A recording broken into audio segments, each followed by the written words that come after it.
yawe aravuga byose, ntacyo nasabye ngo ubimbwire.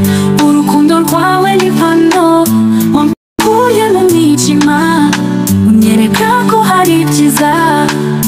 Mbega amahirwe yanjye kubona uje mu buzima bwanjye. Urukundo nyarwo narubonye iwawe, ntaciye inyuma nagushidikanya.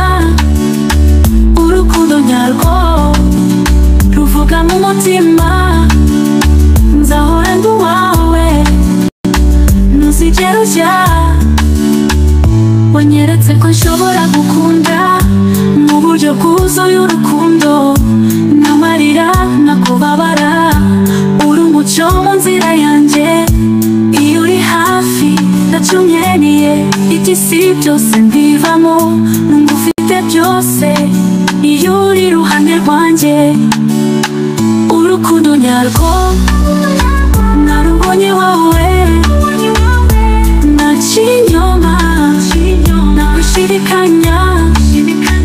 Urukundo nyarwo ruvuga mu mutima, nzahora ndi uwawe ntuzigera ujya.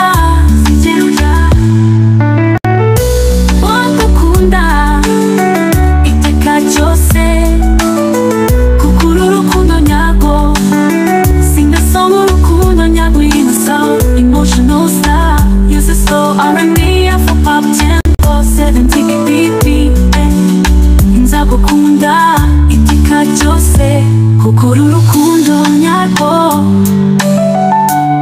Sing the song, urukundo nyarwo, in a soft emotional style. Use it so R&B, Afro-pop, tempo all 70 BPM. In the key of G major, accompany the voice with pride. Yeah, acoustic guitar with your auntie, and soothing, similar to Black Band's true love. Sing the song, urukundo nyarwo, in a soft emotional style. Use a slow R&B, Afro-pop, tempo all 70 BPM. In the key of G major, accompany the voice with pride.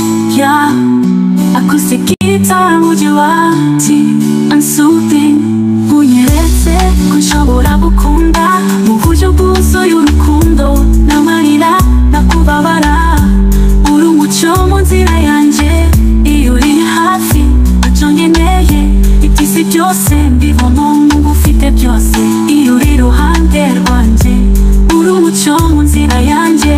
Urukundo nyarwo narubonye iwawe, ntaciye inyuma nagushidikanya.